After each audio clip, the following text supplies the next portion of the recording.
I know that some in our audience know the finer points of hockey. The Chris Johnston Show. We are your friends. The biggest stories, bringing you inside the game. What did you hear? The Chris Johnston Show. Powered by Sports Interaction. Wanna bet? What is going on?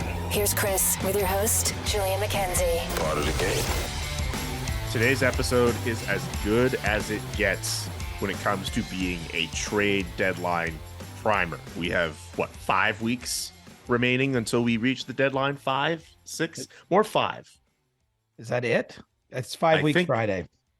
5 week Friday. I like that. But in terms of, who's on the big board for CJ, that's been out for a while. We're going to get to that. Who could be buying, who could be selling ahead of the trade deadline? CJ has got you covered. This episode is pretty much dedicated towards trying to figure out how the trade deadline landscape will look ahead of March 3rd. CJ, I couldn't be more excited. Yeah, I mean, this is a great time of year. It's, there's obviously a lot of moving pieces. We actually did finally have a trade on Wednesday night. So there's there's evidence of life out there in the trading world. I do know it's been a little quieter maybe for some teams at this point, but obviously the closer we get to March 3rd and the deadline itself, I would think like every season, there'll be lots of activity. Won't all be blockbuster trades, but certainly this is a high volume period for transactions, and we're doing the best we can to keep on top of it all. Do you think there's going to be like right now we're seeing just like a logjam and everyone's just kind of waiting for the deadline day to max out their cap space and then everyone's just going to start throwing out more of these trades, or are we going to see more of those smaller trades kind of thrown intermittently before the deadline? Or I guess both could happen. Well, I think there's two main factors. The one is cap space. That's going to dominate the discussion. You're going to hear that again and again, tied to lots of teams.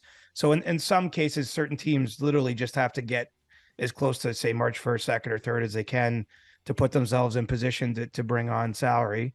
The other element is prices, right? The market is a fluid thing. The way I look at it is most teams that are selling a premium asset want a first round pick back, as part of that package. There's some exceptions, and I'm sure we'll get into that when we talk about individual players on the market. But in general, that's a pretty, sought after commodity. But in any given deadline, there's only so many teams that will trade a first round pick. And so sometimes I think that it drags on because some of those teams that aren't going to give up a first rounder just want to wait it out and maybe, see the price go down to a second rounder for certain players. So, those are two things that I think partially drive what happens. And then I guess the third is one we can't account for, and that's, injuries or, an abrupt change to a situation. I look at the Vegas Golden Knights right now, for example. They have their captain, Mark Stone, is out. It's, that's being described as a week-to-week injury. Remember, he missed half of last season with back issues. Not saying he's going to miss the rest of this season, but if they get more information closer to the deadline and they get some indication he is out for the remainder of the regular season, well, that all of a sudden gives them all, possibilities that they wouldn't otherwise be able to look at. So, there's a lot of dynamics that go into, the trades themselves. I mean, it's so easy for us to sit here Monday morning quarterback and say, oh, this team needs a second line left winger. Oh, this is a good second line left winger. That team should go get. There's more to it than that. But I think that at least sort of frames, what's going on in these 5 weeks. And I do know too, I should mention, Julian, a number of teams have either had their pro scouting meetings or in them right now. And that's sort of the main game planning session where all the scouts get together and they kind of formulate their lists and plan of attack. And so, usually you don't see a lot of trades before they've had those types of meetings, and a lot of those are ongoing. I know also a few GMs were in Langley, BC for the top prospects game, the CHL top prospects game yesterday. And I'm also curious with regards to first round picks, right? Like, obviously teams who probably feel they're going to be able to compete are willing to throw those out. But considering how deep this draft is supposed to be, do you think we're going to see like maybe a little bit more hesitance to kind of offload those picks, or how do you see that playing out? Yeah, there could be a slight chill or more insistence on lottery protection, for example, just to avoid any scenario where something changes and all of a sudden you win the lottery and you're giving away a much better pick. With hindsight, clearly Florida should have done that last year in the trade they made with Montreal for Ben Sherratt, because now Florida's on the outside of the playoff picture, and they have a no strings attached first round pick in possession of the Habs. But I still think you'll see a couple change hands. We should ask DB at some point. We need an over under for first round picks traded. I don't know what that is. Maybe set the over under 2.5 or 3.5 is probably right. You have teams like the New York Rangers own 2 first round picks, and obviously this is a season where they're trying to win the Stanley Cup. So I think that's a pretty, good position for them to be in. If you're, a team like Toronto, for example, and you're reasonably sure the first round pick you're giving up is somewhere probably in the late 20s, but certainly in the 20s. If the right player comes along, maybe you look at doing that. So there's situations where it still makes sense for teams to trade a first round or even in a deep draft. And let's face it, there's a couple different prizes, right? There's the prospects available at the end of June at the draft, but there's a big prize in the middle of June, and that's the Stanley Cup, and that drives the decisions, I think, to part with those picks. Absolutely. Also, talking about the draft has me excited for Nashville later this year. Never been, can't wait to go, and just mix in a water, bud. You mix in a water. No, I'm giving you veteran advice to my younger colleague. Because I know I genuinely appreciate the advice. I actually saw it last year, and this is not telling tales, but we were in Montreal, and all the young reporters, it's actually brought a tear to my eye, because every night I was going to bed early, and then I'd wake up and I'd see Instagram was just full of all the young reporters in Montreal just out till all hours. And it's a high work event. So if you have the stamina, it can be a high play event too, but I can only do one or the other. And that week I got to work. Yeah, I had a wicked stomach flu at the first half of that week. So I was it was a bit Michael Jordan. You were in some of the IGs, bud. Let's not. Oh, I know. That's what I'm you saying. Weren't out at bars at 2 a.m. or oh no, that's what I'm saying. Posted. And it was a stomach flu and not like COVID or anything like that, obviously. So it was Michael Jordan-esque for me that week. Mix in a water. That's all I'm saying. Okay, before we bring on David Bastel for Sports Interaction, we have to announce our winner of the first of 4 $100 gift cards from Beer Town. We asked those who wanted to participate in our contest for these gift cards to tweet at myself, to tweet at CJ, and to tweet at the SDPN Sports account. What is CJ's dad's nickname? Did you see what my dad answered? Yes, I did. Yes, I did. You better not be the winner. That's not fair. That would be rigged. He's not the winner. Thank God he's not the winner. The winner is David Sigmund. David Sigmund is the winner, the first winner of one of 4 $100 Beer Town gift cards. We will ensure that we get your info and we get that gift card to you, man. So congratulations to David Sigmund. He had Coburg Papa. Coburg Papa's the answer. He's obviously listened to the pod because we talk about Coburg Papa a fair bit. Yes, Coburg Papa is the nickname for CJ's father. Now it's time. You know what's cool about that nickname? Okay, yeah, go ahead. Yeah, my dad's grandkids gave him that nickname. Oh, so when my brother first had his kids, when they were young, they called him Coburg Papa. So that originates from my dad's grandkids. So there you go. Oh, that's actually heartwarming moment. It's not just something I've made up or you've made up on the pod. That's an OG nickname. Wholesome vibes for Coburg Papa. And again, congratulations to David Sigmund. Are you ready for the second trivia question? For the second, because I formulated it. Yes, you did. You have to tweet at myself at JKA McKenzie. You have to tweet at CJ Reporter Chris, and you have to tweet at SDPN Sports, that Twitter account as well. Tweet, what is my favorite chocolate bar? That's all you have to do. We've mentioned it before, famously. All you have to do.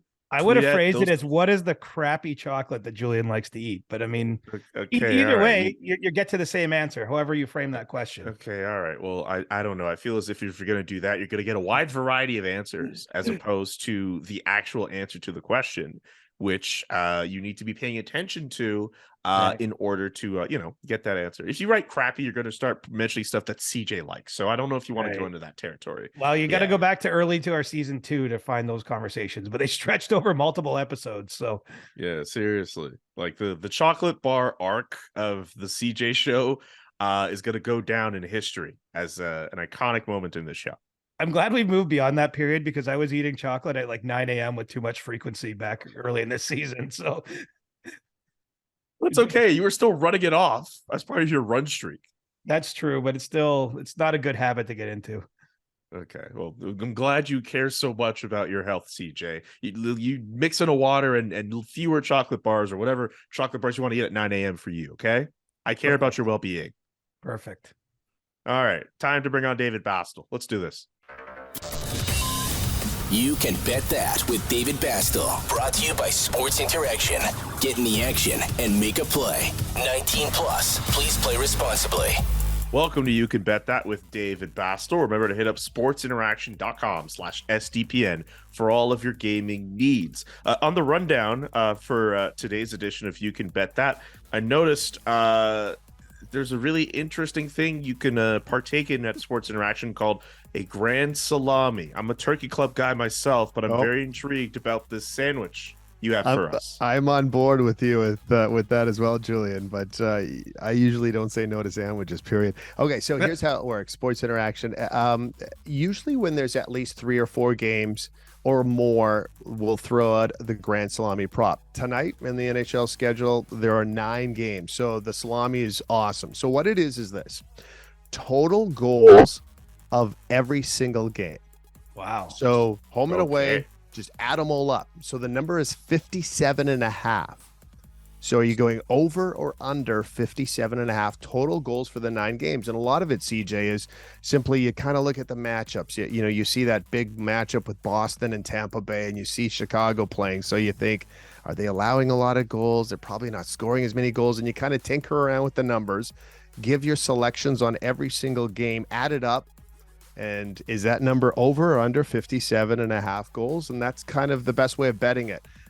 It's a lot of fun in the office. We get a lot of office pools playing this kind of game, especially on Saturday nights, for example. But there's a pretty big schedule tonight. So I thought I'd at least throw it out there to let you guys know about this unique prop. That's a tasty salami. I'm thinking if you had one on Tuesday, for example, and you took the over and there's a 7-6 game in there, you're probably pretty excited when you see 13 goals from one game. Absolutely. It's also a championship weekend in the NFL. The Niners and the Eagles in the NFC Championship game, Chiefs and Bengals in the AFC game, and a lot of people paying attention to Patrick Mahomes and his injury status when it comes to that game. How are the lines looking, DB? Yeah, that's the number one line in all of sport right now is Patrick playing or is he not? This line opened up as Kansas City 3-point favorites, and then we saw that, you know what, he wasn't going to be playing earlier in the week. So all of a sudden it reversed to Cincinnati.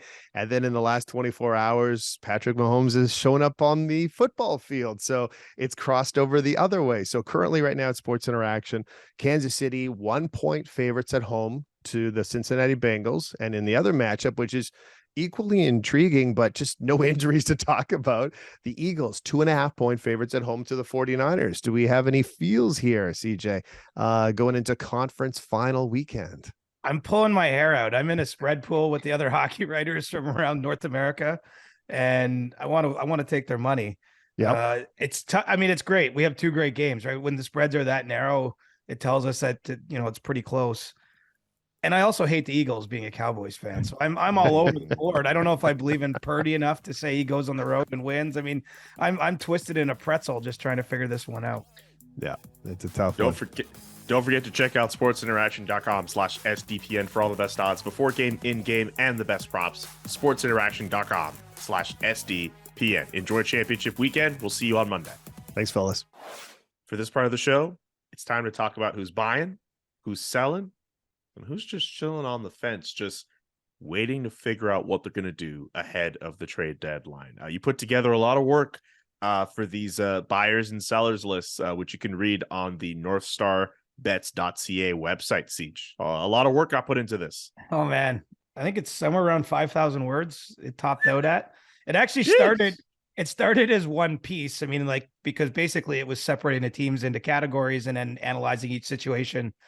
And it became quite unwieldy. So we decided to release them in 3 parts. Buyers went Wednesday, sellers came out Thursday morning here, and then the on the fence teams dropped Friday. So that's probably the best way to present all that info. But it was a good exercise because look, it's a mix of, and I should mention too that I worked a lot with Hart Levine, who runs the Puckpedia website, and he did like very intricate breakdowns of each team's cap situation. So thanks to Hart for that. So it's a bit of a tandem effort that way too. But it's a mix of the intel, what's going around, what people are saying, and then just trying to roughly sketch out who is in which category. I mean, let's face it, it's not perfect. There's some teams in the on the fence category that I'm sure certain people will be like, wait a minute, there's buyers. I'm looking at you, Buffalo. And you got to do more of those more often. That's hilarious. Well, just because I dropped the buyers on Wednesday, and then my mentions are full of Sabres fans. Like, what? You don't have us as a buyer? So, I mean, I'll explain why when we get into the conversation. But yeah, that's roughly how this came to be. And it's also fluid, right? A lot can change in 5 weeks. One team wins 7, 8 in a row. Maybe it changes plans, and then obviously you go the other way, like the Islanders have been going here and scuffling and not scoring any goals. Maybe that alters Lou Lamoriello's approach as we get closer to March 3rd. Let's go through each of these categories by the scoopful, because if we do every single team, we're going to be here for like 2 hours, which I don't know how Adam Wild feels about the idea of this show being 2 hours. I think he's just given up. Like early on, he was really trying to keep us tight, and he just relented eventually. Sucks to be Adam. Anyway, let's get to these buyers. Again, we'll just go through some of them for each of the categories. We won't go through every single team. If you want to read up on every single team, you can go. I'm sure we'll find a way to get links to each of these stories in the description, or at least go on CJ's Twitter, and you'll be able to find links for each of these stories. But let's start. Well, and we're going to hit everybody eventually over the next few weeks. Eventually. So that's exactly. Let's start in the buyers category with a team that nobody cares about, the Toronto Maple Leafs. No interest whatsoever to what's going to happen. No one cares. Next 35, 36 days in Toronto, where the Leafs are humming along. Let's face it. They've had a great season. It feels a little back to the future-ish with, we already pretty much know they're facing Tampa. We know they have a good team. We know Tampa's got a good team. It's sort of like, line up your men and go. So what's Toronto going to do? I think, it wouldn't surprise me to see them make a couple moves. I don't know that they're locked in on just one thing. They've actually found a decent groove with their forward group. And so there was a lot of talk early on. Maybe they need a top 6 winger. I still think that could happen, but maybe doesn't need 100% to happen. I could see them certainly kicking tires on a defenseman. What's interesting, I guess, about the Leafs cap position, Julian, is that, barring, an injury, a new LTI injury that doesn't exist today, so we don't know what's going to happen in the future, they'll probably have somewhere $1.5 to $2 million in cap room come deadline day to bring someone in. And so if they do make multiple transactions, you might see, salary traded off the roster. That's not something Kyle Dubas has done too often in the past. A couple trade deadlines, maybe some smaller players, but in general, that's not been an approach he's taken. He's been more of a pure add to his group, but there might have to be some subtraction here. The other thing that I think is worth watching is what the Leafs do with their first round pick. And they've been hesitant as an operating philosophy to trade a first rounder straight up for a rental player. And that's not to say it can't happen. I mean, they might look at this year as we got to go do that. When they see the prices, when as it gets closer, maybe that's, where they have to get to. But, based on my understanding of how they've looked at it in the past, I just think it's too risky to do that. I mean, really, the maximum you're getting a player for is 48 games. That's maximum. That's say 20 regular season games and 28 playoff games if you play 4-7 game series. So, it's a steep price to pay. But, maybe they get in on a player that isn't a rental, and that's a little different situation. So, that's some of where I think the Leafs are at.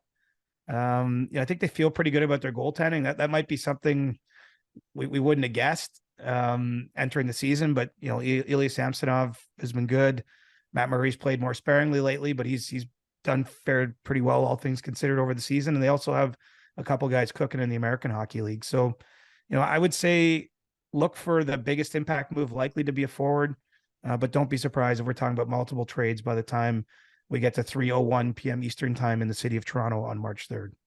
Oh yeah, that'll surely get that entire market excited if multiple trades happen, and this might be the team to actually get over that hump of the first round and beyond. They look really good, in all honesty. Well, the funny thing is they might just do it anyway, right? Without a trade. But I mean, there's a lot of pressure on the front office to do whatever they can to put them in the best position possible, right? Because when you define best position possible, there's a lot of things you could say. Say, okay, go get one of the big names. Well, a big name doesn't always get it done, right? Like, did we call the Blake Coleman trade or Barclay Goodrow trade to Tampa big names at the time? If anything, Tampa took criticism, Julian Breezeball, for giving up first round picks for both of those players. Everyone's like, what is this? But if you look back at it, they were both really cost controlled at the time. And they also had 2 seasons with them. And it just so happens they went and won 2 cups with them. That's the best case scenario. But I'm just saying it might not end up being one of the names at the top of my big board that the Leafs go get, but maybe more targeted, specific type trades for players with term. I think that makes sense. But those are a little tougher deals to make too. Stay tuned for the big board. Let's get to another buyer on your list. How about the New York Rangers? Intriguing team, right? Because, you know, they have 2 first round picks, as I mentioned in the opening segment of the show. And that is significant because I think it makes them more likely to part with one of those picks. And let's face it, it's Broadway, it's showtime. I mean, all year long, I think people have wondered, you know, if, and it still is an if, in my opinion, Patrick Kane waives his no movement clause and decides to leave Chicago. I mean, you know, reuniting him with Artemi Panarin, who he had a lot of success with early in Panarin's career when he signed in Chicago, you know, is a pretty tempting proposition. You know, Kane's season maybe hasn't gone as well as you'd like. And so, you know, we'll see where the dynamic is at there. I certainly don't think the Rangers are locked in solely on him. I mean, there are a number of talented, you know, scoring wingers, you know, players that could maybe bring some more balance to the Rangers forward group. I think one thing that stands out when I look at the Rangers is they haven't quite found their mix. I mean, they've had a decent season, I would say. But, you know, it seems like Gerard Gallant's continually moving around his lines, that not just the bottom part of the lineup, you know, you're seeing that at the top, and just feels like they're one forward short of where they want to be. And so, you know, they have the draft capital to make a big trade happen. And I think they have a desire to do so. I mean, they went pretty big at last year's deadline, right? Bringing in Andrew Kopp and a couple other players, and they got to the Eastern Conference Final. And so when you have a goalie as good as they do, when you have top flight players on the blue line and in their forward group as they do, I think, you know, Chris Drury's another GM who's, you know, wanting to go out there and give his team, you know, a puncher's chance. You know, the Metropolitan Division is kind of interesting because New Jersey's been such a surprise. I think no one's surprised to see Carolina have such a strong year, but, you know, I'm not saying it's wide open, but it feels a little different than when you're looking at the Atlantic and you have Boston and Tampa there, right? That feels like a more grueling road. There's no easy road in the playoffs though, but I just think that, you know, while the Rangers maybe haven't hit their peak yet, this is a big deadline for them to go out and make an impact forward move. We move on from the Rangers to another Metro team, the Carolina Hurricanes. What about them? Well, unfortunately for them, of course, they're still processing the news that Max Pacioretty's done for the season after suffering another Achilles injury. I think that, you know, can and will factor into, you know, what they're doing in terms of their group.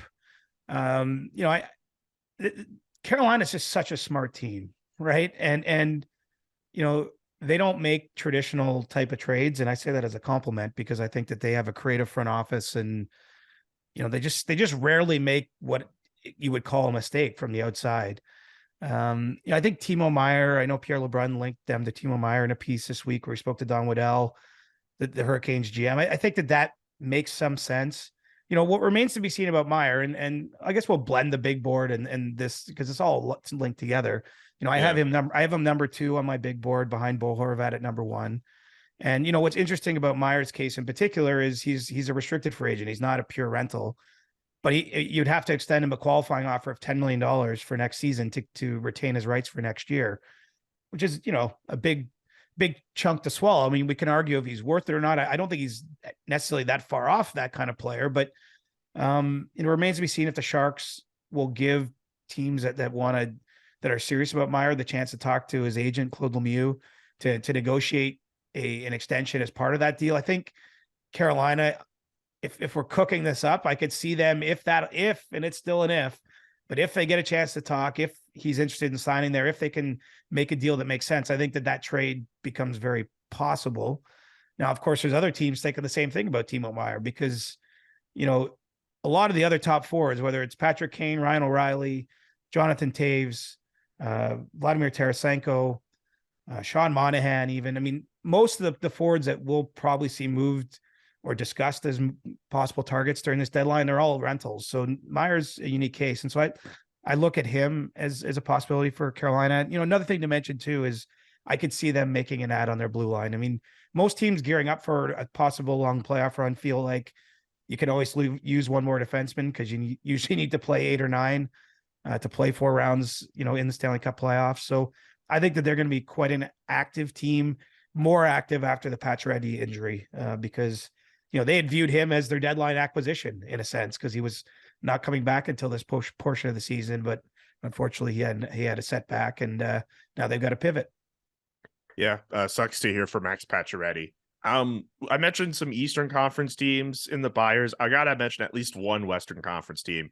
Let's go to Edmonton because that's always an intriguing situation when you have 2 of the best players in the world and you're trying to maximize that window as best as you can. 2 of the best players in the world and not a ton of cap space, and that doesn't make them alone, but they are particularly squeezed depending on what goes on with some of their injured players that are currently on LTI. They're in the market for a left shot defenseman. I think that they are combing that market. I don't think that they've settled on one target per se. The Oilers actually are one of the teams. They were in Vegas this week having pro scouting meetings. So they're still kind of working through their process, but they feel that they have to shore up a little bit defensively. It's that's been, if they have a weakness, it's that weakness. I mean, look how many players they have that are scoring at better than a point per game. I mean, Zach Hyman's having the season of his career. Ryan Nugent-Hopkins is having a big year too. And then plus you've got McDavid and Draisaitl at the top of the food chain on the scoring list. And so, I do think that they're focused largely on the blue line. Maybe a depth move in their forward group. And I also look for them potentially to move Jesse Puljujarvi. I know we've talked about this a little bit in the past, but it just feels like one way or another, Puljujarvi's time is running short in Edmonton. Maybe the move doesn't happen at this deadline. It might be a summer transaction, but if you look for ways that they might be able to create some flexibility cap wise to go out and do other things, I think, getting rid of all or most of Puljujarvi's cap commitment would be one way they might do that. Let's go from the buyers to the sellers. I'll try to I mentioned 3 Eastern Conference teams and a Western Conference team. I'll try to do like 3 Western Conference teams and 1 Eastern Conference team. I don't know if that'll balance it out well, but we have some very tricky names. So that we're not here for 6 hours. Don't worry about that. I'd spend 12 hours. I'd spend 12 hours with you on this. Let's get to the Vancouver Canucks. Well, obviously a motivated seller, so to speak. I mean, we've been discussed their situation so in depth with the coaching change and everything that's gone on.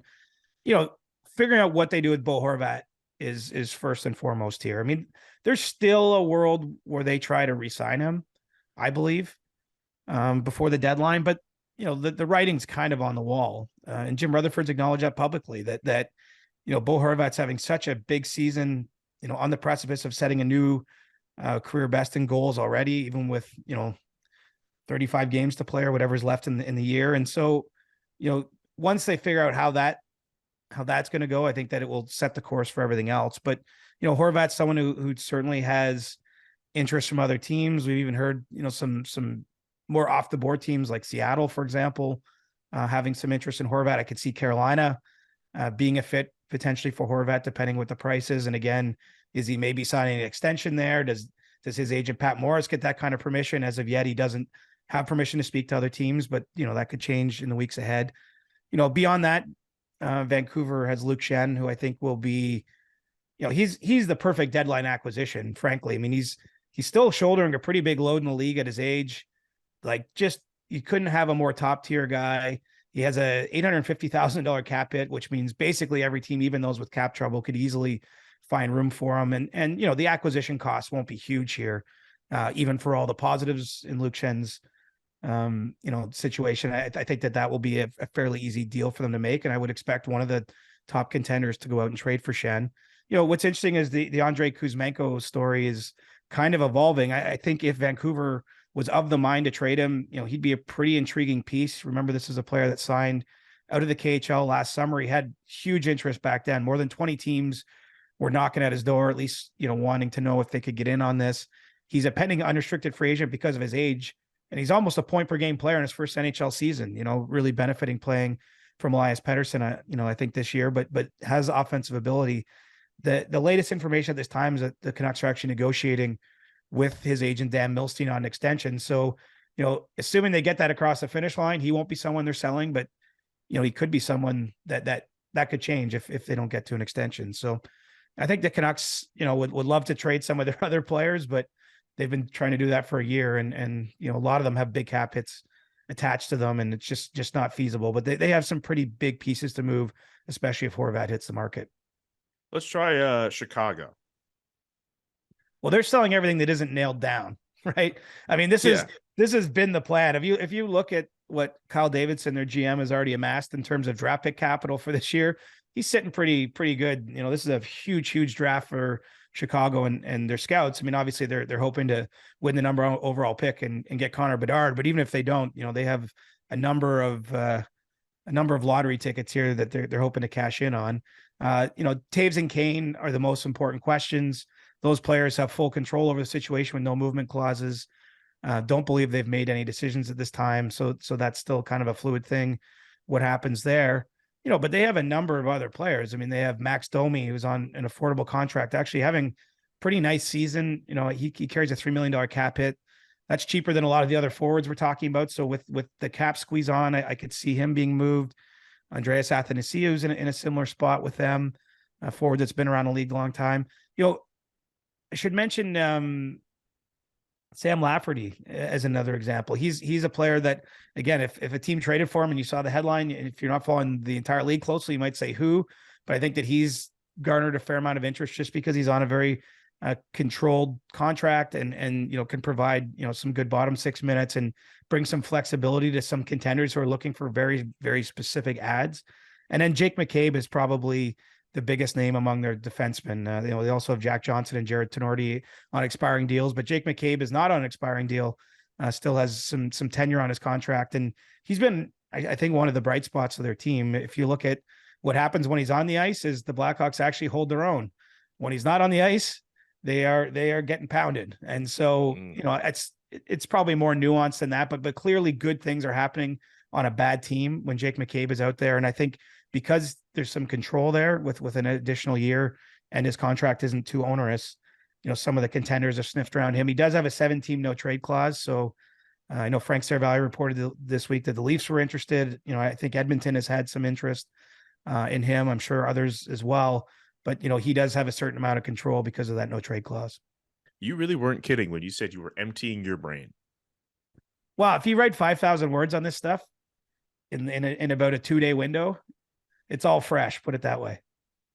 St. Louis. I should mention, I'm going to plug Jeremy Rutherford, my colleague in St. Louis, who had an exclusive with Ryan O'Reilly earlier this week for The Athletic. I want to be here is the big quote that's being pulled for the headline. That's not a guarantee with his future with the St. Louis Blues. Far from a guarantee. And, the Blues have 8 unrestricted free agents, pending unrestricted free agents. And so they have a lot to sell. I think what has to happen is, does Doug Armstrong truly commit to the sell? And I don't think the for sale sign is up just yet on the Enterprise Center in St. Louis, but I'm not sure we're too far away from it. And certainly gauging the feeling around the league from other executives and teams that are sizing up this market, they expect that ultimately the Blues will be a team that are, moving out players. And so that could mean Ryan O'Reilly. I think it probably will be Ryan O'Reilly. I'm not sure there's a contract fit for him long-term there. And so, he's number 3 on my big board. So, because I am anticipating he will be traded ultimately, even if the process of that trade is only just beginning. Darren Dreger reported Tuesday on TSN that officially he's on the market. Teams are starting to be told that, but there's still a fair bit of runway here to sort out what that all means. But it's a big acquisition. I mean, Ryan O'Reilly, let's call it as it is. He's not had a season up to his standards. He was point production wise, his worst season in his career since he was a rookie, suffered a broken foot earlier in the month. So he's sidelined right now. But I think ultimately when you have a recent Conn Smythe winner and a player with such a long track record of 200-foot brilliance, frankly, I mean, one of the better all-around centers in the game for a long time, contending teams are going to want that, even if it's been a tough year. And so he's probably the biggest piece to sell, but don't sleep on Vladimir Tarasenko, who's done nothing but put the puck in the net since entering the league. And then you go down the list. They got guys like Ivan Barbashev, Mikola, the defenseman, even players like Noel Achari, who would, be a depth addition for a team. I think if St. Louis leans into a sell, they have a lot of pieces to sell and could start their reboot here, because obviously they have some young players, the Kairos and that they've signed long-term. I think that they might be turning over a little bit from that 2019 Cup winner to the next gen. And this deadline will be a big chance to do that. Let's do Montreal, and then we'll go quickly through on the fence. We won't go through that category too long since there aren't as many teams, but let's do Montreal first. Well, Montreal, I can do it pretty quickly. I mean, they started this process last year with Ken Hughes, right? I mean, they shipped a few players out. There's two big names, I think, that are in play in Montreal. Sean Monahan is still a big name, and he had a really strong start to the season for the Canadiens. Unfortunately, he suffered another lower body injury early in December. The good news is he's returned to practice this week. I think we'll see him, provided no setbacks, knock on wood, we'll see him start playing games soon. And so teams will get a chance to see where he's at, engage, what effects that injury setback might have had on him. But, assuming he gets back to the level he was at earlier in the year, I think he's, again, a prime player a contender's looking for. I mean, teams that think they can win the Cup, they already have their first line center, right? I mean, those teams have the top part of their roster for the most part set. Bringing in Sean Monahan potentially to play as your third line center, or maybe you move him to the wing or someone else on your team. I mean, move the pieces around. That makes a whole lot of sense. And I think Montreal certainly will be looking to move him in the lead up to March 3rd. The other one is Joel Edmondson. And he's intriguing to me because he's not a rental player, very sturdy defenseman, played a lot of playoff games. To borrow the old Mike Babcock phrase, he knows where to stand. I think he brings a lot of certainty in what he is. And the fact that he has some term attached to him, I know teams have been interested. The Canadiens' position is they don't have to sell him. I think that they're perfectly fine to keep him for the duration of the year and maybe look at doing something like that again next year at the deadline. But if someone meets their price, which I think is possible, he's the other main player to move. I mean, they have some other pending unrestricted free agents, guys like Jonathan Drouin or Evgeny Dadonov. I just don't know if the market's going to be there for those players. I mean, we'll see what happens, but I think I'd focus more on Monahan and Edmondson in terms of the Canadiens' priorities right now. Okay, let's get to on the fence. And there are two teams that intrigue me the most out of the list you've put together. I want to start with the Buffalo Sabres, who we kind of mentioned off the top first. Let's start with those guys. Well, the Sabres have been red hot, right? And so if we're going to be a prisoner of the moment, which there's nothing wrong with being, you go to the NHL.com and look at the standings. I mean, they are right in the playoff race. I believe they're 3 points back of the second wildcard position in the Eastern Conference, and they have games in hand. And so, definitely good on the Sabres. I like that they've had a bounce back from, digging a hole earlier in the season. I think there's all kinds of things to like about what's happening in Buffalo. I'm certainly their organization is trending in the direction you want. I'm just not sure that as we drop a list like this on January 26th, that we can say that Kevin Adams should be, giving out futures for a player that's a rental, for someone to help just now in the moment. I mean, yes, if they go trade for Timo Meier and find a way to keep him, next season and beyond, okay, that trade makes sense. That would make sense for any team that thinks that they have a window to improve in the next couple seasons. But I don't know that we should be putting them in the buyers list, because some of the buyers are going to waste futures to be good for the next 6 weeks or 10 weeks, depending on how long their playoffs go. And I'm not ready yet to commit and say the Sabres are in that spot. Now, the beauty is there's got a bunch of games to be played between now and March 3rd. And if they keep winning, if they keep showing a lot, though, they will put pressure naturally, the good kind of pressure, on their general manager, Kevin Adams, to go out and augment that group. If they make a trade, I could certainly see it being something to help it forward. I think, maybe even looking goal. They've kind of patched it together. I know they've got a three-headed goalie monster as it is, but maybe there's an upgrade there. I mean, we'll see. I just think it's a little too soon to say that they are 100% in the buying category at this stage. And then the Calgary Flames are the other team I'm very intrigued about, obviously. In your backyard. Well, you would know this, from your own reporting time around the team. I think that, they made the big swings in the summer. No secret about that. No secret as well. They've been looking for another forward that can help them with some scoring punch all year long, and haven't been able to make that kind of deal. Basically we haven't seen barely any trades all year long. But I think that there's a question still for the front office. Is it worth sort of doubling down on this group in this season?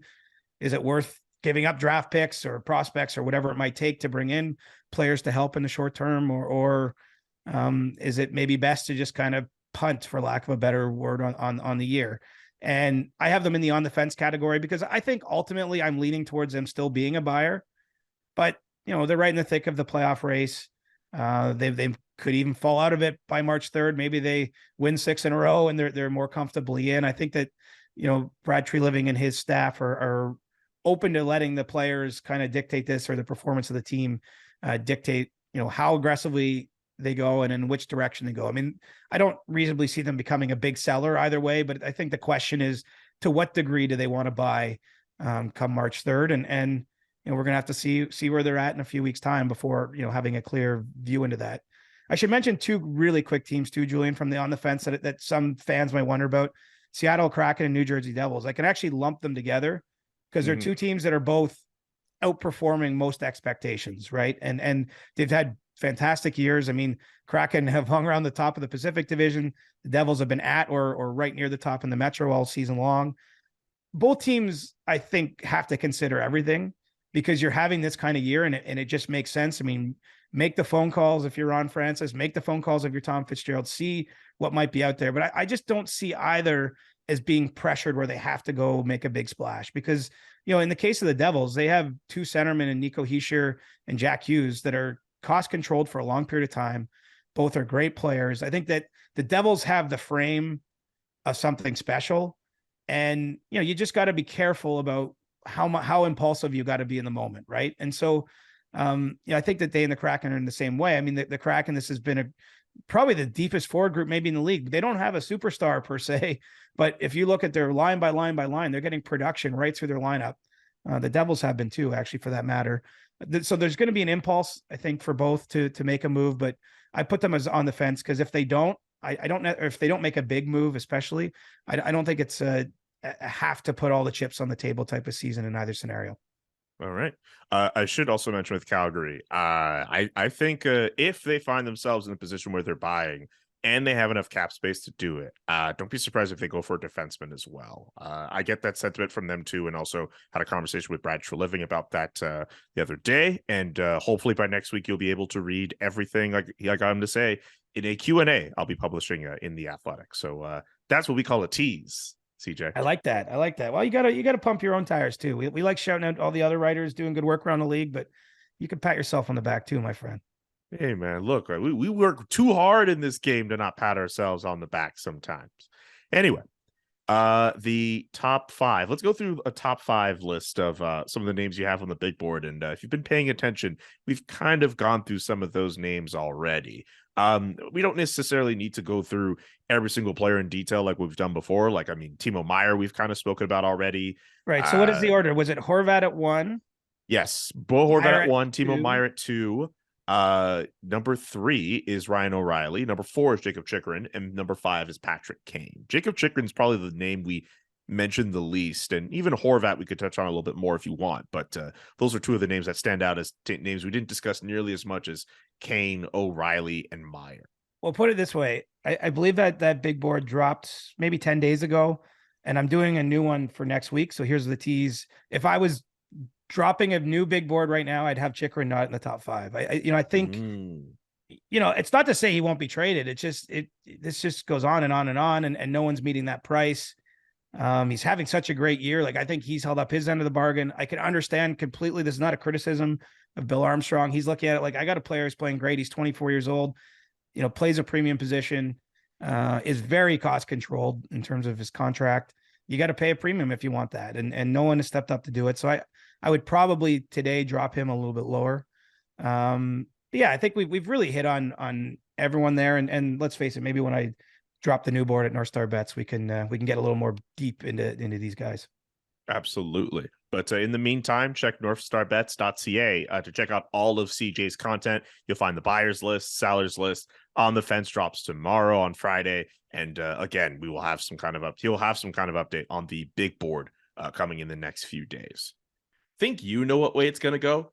Make your bet at Sports Interaction. When the puck drops, Sports Interaction has you covered pregame, live betting on all major sports, and on prop bets. Want to bet? Head to sportsinteraction.com/SDPN. 19 and over. Please play responsibly. Woo! It's a lot of trade content.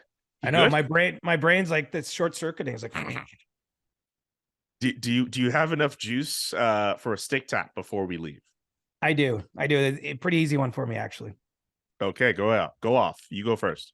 My stick tap this week is for Chris Letang, who had a big game if you missed it on Tuesday in his return to the Penguins lineup. He had a minor injury, but he also suffered the loss to his father, Claude.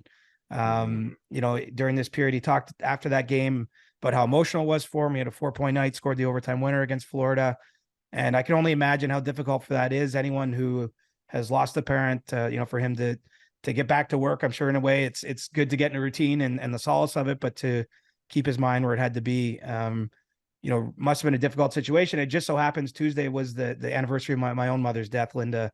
And so maybe just was on my mind a bit this week, but was watching that game at home and was thinking what a cool moment for him. And, really a chance to stick tap the Penguins. I don't know if you missed it, Julian, but 2 weeks ago when Letang's father, they had the wake for him, the Penguins actually flew from Arizona to Montreal to be there for the wake and put themselves not in the best position to compete for the games afterwards, maybe, but did the right thing for a longtime teammate and brother. Yeah. And I think actions like that resonate for a long time. I'm good with sharing that stick tap. I still think the fact that Chris is able to play after identifying early signs of a stroke at some point this year is nothing short of incredible to me. Like the fact that he's not only just playing, but playing at a high level. So he deserves a lot of credit for being able to put himself in a position where he could still play. It's really incredible to see on his part. So I'm gonna also hop on that too, and we'll make it a joint stick tap from both myself and Siege. Congratulations to Chris, and I know it's been a tough time for him, but it's good that his teammates are around him and parts of the NHL world are around him as well. You're here, bud. Here. And with that, we will go to the end of this show. Monday, we will have a brand new episode. Get your questions in for Ask CJ, whether on Discord, whether on Twitter. Carrier pigeon is not accessible yet as a form of sending in questions for Siege. And next week we'll have Noster. How do you say that? What's Noster? I don't know. It's like the new Twitter or something. I've never heard it. I thought Mastodon was the new Twitter. That seemed to only last for about 2 minutes, but I'm not totally up on this. I just see it mentioned a lot in my Twitter feed. So you're teaching me something. I have no idea what it is. Nostr. I went to look at it and it looked a little too advanced for me at this point in time. Apparently it's like being built out in real time. But anyway. I guess we can't take questions there is really what you're saying. Exactly. Yeah. We're still figuring out all the other kinks and stuff to figure out other ways to get questions. But in the meantime, get them in on Twitter, get them in on Discord. We'll try to answer as many as we can on Monday's show. For CJ, I'm Julian saying so long. Happy Lunar New Year to everyone who celebrates, and peace. The Chris Johnston Show. Powered by Sports Interaction. Want to bet? Inside the Game, twice a week. Follow Chris on Twitter @ReporterChris. And follow Julian McKenzie @JKMcKenzie. The Chris Johnston Show.